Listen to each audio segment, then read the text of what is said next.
This channel does not promote any violent, harmful, or illegal activities. All content provided by this channel is meant for an educational purpose only. এই মুহূর্তের breaking স্টেনোগ্রাফারদের allow করা হয়েছে রাজ্যের তরফ থেকে।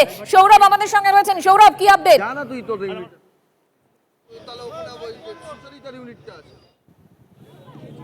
দেখো, এই মুহূর্তে জানিয়ে রাখবো, এই মুহূর্তের ব্রেকিং যে স্টেনোগ্রাফার সহ ঢুকতে দিতে হবে সেই দাবি মেনে নেওয়া হয়েছে। UEM Jaipur is a perfect target for prospective students aspiring for good jobs, good education with future-ready skills.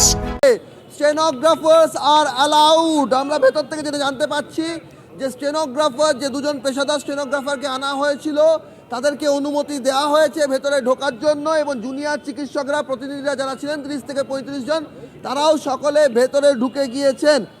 বৈঠক শুরু হয়েছে কিনা সেই আপডেট এখনো পর্যন্ত আসেনি, তবে যে ক্ল্যারিফিকেশন চাওয়া হয়েছিল যে দুজন পেশাদার যে স্টেনোগ্রাফার তাদের সঙ্গে রয়েছেন তাদেরকে ঢুকতে দিতে হবে, সেই বিষয়টি তারা জানিয়েছিলেন।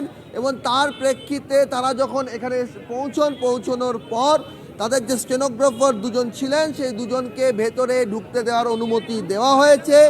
প্রতিনিধি যারা ছিলেন তারাও ভেতরে ঢুকে গিয়েছেন, এবং সেই কারণে বাস এই মুহূর্তে মুখ্যমন্ত্রীর বাসভবনের বাড়ি থেকে বার করিয়ে এনে তারপর আবার সেই রাস্তার ওপরে রাখা হয়েছে।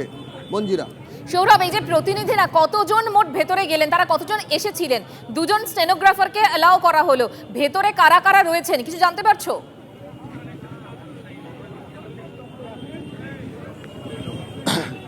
দেখো, সংখ্যাটা 30 থেকে 35 জন। ভেতরে কারা কারা রয়েছে, সব মেডিকেল কলেজের প্রতিনিধিরা রয়েছেন, এবং সেই সঙ্গে যারা এই আন্দোলনের অন্যতম মুখ তাদের সকলকেই দেখা গেছে। অনিকেত মাহাতো, অনিকেত কর, কিঞ্জল নন্দ, লহরী সরকার, রক্তিম মজুমদার, পরিচয় পান্ডা, অমৃতা ভট্টাচার্য, রুমেলিকা কুমার, নবনীল, ডক্টর তোমার অনুষ্ঠুপ মুখার্জি, যারা যারা এই আন্দোলনের একেবারে প্রথম সারিতে নেতৃত্ব দিয়েছেন তাদের সকলকেই তারা সকলেই আজকে এই বৈঠকে যোগ দিয়েছেন, এবং তারা সেই বৈঠকে যোগ দেওয়ার পর সবকটি মেডিকেল কলেজের প্রতিনিধিরা রয়েছেন, এবং সংখ্যাটা সেক্ষেত্রে 30 থেকে 35 জন, তেমনটাই আমরা জানতে পারছি।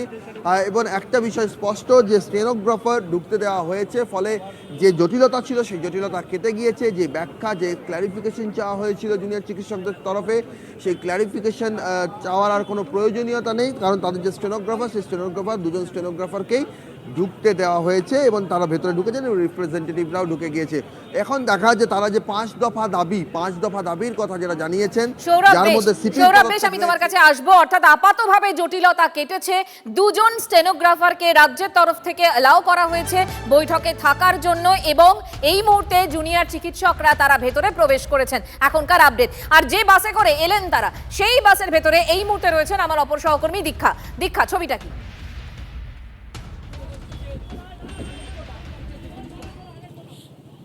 দেখো, আমরা সেই বাসের মধ্যে দাঁড়িয়ে রয়েছি যে বাসে করে জুনিয়র চিকিৎসকরা এসেছেন। সেই বাস পুরো খালি করেছেন, অর্থাৎ তাদের জিনিসপত্র কিন্তু দেখতে পাচ্ছি এখানে বাসে রয়েছে, অর্থাৎ কিন্তু তারা খালি হাতেই তাদেরকে নামতে হয়েছে। এবং শুধু তাই না, তাদের মোবাইলও কিন্তু বাইরে যে রেখে ঢুকতে হয়েছে, সেটা আমরা খবর পাচ্ছি। অর্থাৎ যারা এখানে এসেছিলেন সেই বাসের ভেতরে আমরা ছবি এই মুহূর্তে দেখাচ্ছি, সেই বাস খালি করে নেমেছেন। অর্থাৎ আজকে কিন্তু বৈঠক যে হচ্ছে সেটা এক প্রকার নিশ্চিত। এবং আমার আরেক সহকর্মী সৌরভ দত্ত যেটা জানালেন, দুজন স্টেনোগ্রাফার যে এনেছিলেন তাদেরকে ভেতরে ঢুকতে দেওয়া হয়েছে, অর্থাৎ তাদের সেই দাবি রাজ্য সরকার মেনে নিলেন। এবং আমরা দেখতে পাচ্ছি বাসটিকে বাইরে বের করে নিয়ে আসা হয়েছে, অর্থাৎ মুখ্যমন্ত্রী বাড়ির বাইরে যে মূল রাস্তা সেখানে রয়েছে, এবং পুরো বাস আজকে কিন্তু খালি রয়েছে। অর্থাৎ জুনিয়র চিকিৎসকরা আজকে বৈঠকে ঢুকলেন, এবং আমরা সেই যে বাসের চালক তার সঙ্গে একটু কথা বলে নেওয়ার চেষ্টা করবো। ভাই, এখানে যারা এসেছিলেন সব নেমে গেছেন তো? ওখানে বাস যারা নেমে গেছেন সবাই নেমে গেছেন? আচ্ছা, তার মানে দেখতে পাচ্ছি যে যারা এখানে জুনিয়র চিকিৎসক এসেছিলেন, তারা যে বাসে করে এসেছিলেন তার ড্রাইভার বলে সকলেই নেমে গেছেন।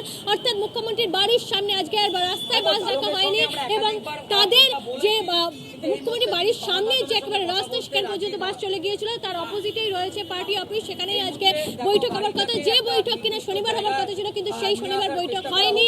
লাইভ স্ট্রিমিং, ভিডিওগ্রাফি নানা কারণে কিন্তু শেষ মুহূর্তে যখন হলো না, আজকে লাইভ স্ট্রিমিং হবে না, কিন্তু মিনিটস টু মিনিটস সেটা দেওয়া হবে, এবং তাদের সেখানে সই করে দেওয়া হবে দুপক্ষের তরফ থেকে। এবং এই বাসে করে এসেছিলেন, এবং তারা অতজন অলরেডি মোটামুটি নেমে গেছিলেন। আজকে একটা কথা বলবো, 30-35 জন সকলে নেমে গেছে। হ্যাঁ সবাই নেমে গেছে, সকলে নেমে গেছে। আমরা চাকলকের সাথে কথা বলে দেখলাম যে তারা এসেছিল, দীক্ষা বুঝলাম, সকলেই নেমেছে। দীক্ষা বুঝলাম, তুমি আমাদের সঙ্গে থাকো। অপর সহকর্মী সুশোভনও সেখানে রয়েছেন। সুশোভন, তুমি কি ছবি দেখতে পাচ্ছ?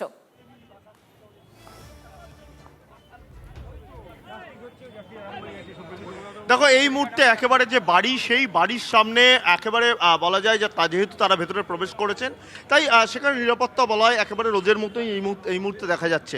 খুব স্বাভাবিকভাবেই আমার যে দুই সহকর্মী যারা বলছিল তারা একেবারে ভেতরে প্রবেশ করেছেন। স্বাভাবিকভাবেই এক প্রকার নিশ্চিত আজকের যে এই বৈঠক, সেই বৈঠক কিন্তু হচ্ছে। অর্থাৎ এই জায়গায় দাঁড়িয়ে এখন একটাই প্রশ্ন, যে বৈঠক হওয়ার পর সেখানে যারা চিকিৎসক তাদের কি বক্তব্য হয়। তার কারণ তুমিও জানো যে 5 দফা দাবি ছিল, সেই দাবিকে মান্যতা দিতে হবে। তারা সেই জায়গায় অনড় মনোভাব পোষণ করেছিলেন। 5 বার ইমেল হয়েছিল, তো এই নিয়ে তাদের তৃতীয়বার সাক্ষাতের সম্ভাবনা বলা যায়। এবং এই জায়গায় কিন্তু এই যে 3 নম্বর যে সাক্ষাৎ, সেইখানে কিন্তু কি হয়, অর্থাৎ দুপক্ষের বৈঠকে বড় গলে কিনা, সেটা কিন্তু এই মুহূর্তে এখন শুধু সময়ের অপেক্ষা।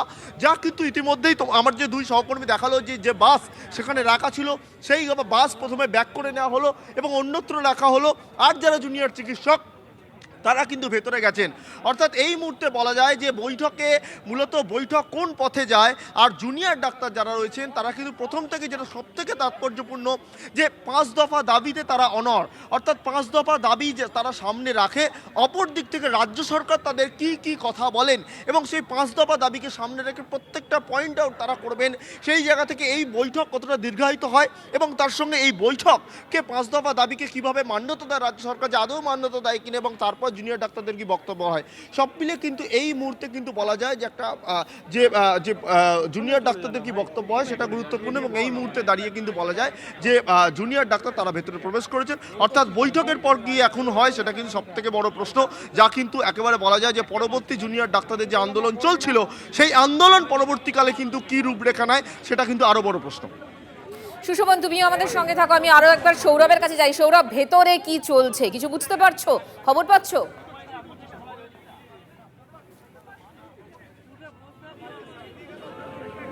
দেখো, এই মুহূর্তে যে ছবি আমাদের কাছে এসে পৌঁছেছে, সেই ছবিতে আমরা দেখতে পাচ্ছি যে পরিচয় পান্ডা সহ বাকি যে প্রতিনিধিরা রয়েছেন, সেই জুনিয়র চিকিৎসক দলের প্রতিনিধিরা মুখ্যমন্ত্রীর বাসভবনে ঢোকার আগে আর সেখানে যে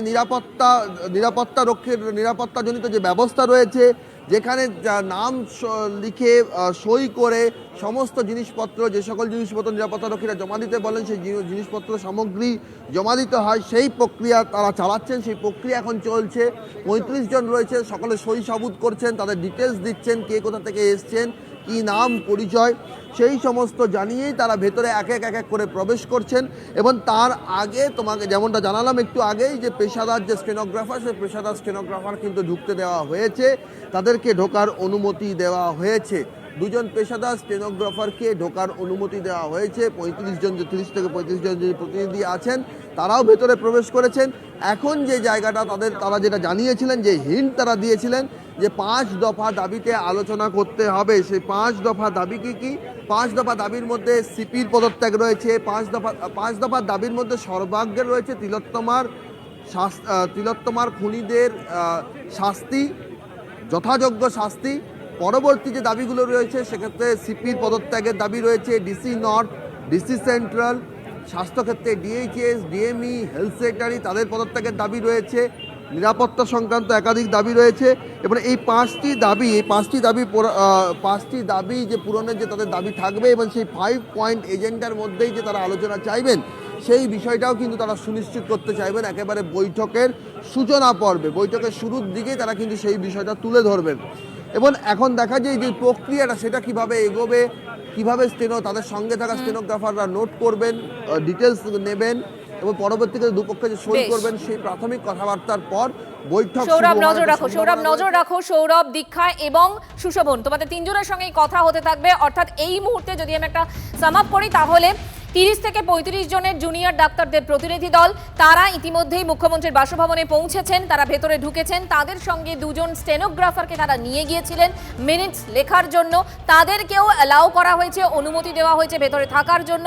বৈঠক শুরু হয়েছে বা হবে এরকম একটা জায়গায় রয়েছে এবং 5 দফা দাবি এটাকেই সামনে রেখে ডাক্তাররা এগোবেন। তার কারণ তারা বলেছিলেন সমঝোতার পথে হাঁটবো না, তারা তাদের দাবিতে এখনো পর্যন্ত অনড়ই রয়েছেন। সেক্ষেত্রে বৈঠক থেকে কি বেরোয় আমাদের নজর থাকবে। একটা ব্রেক নিয়ে ফিরছি।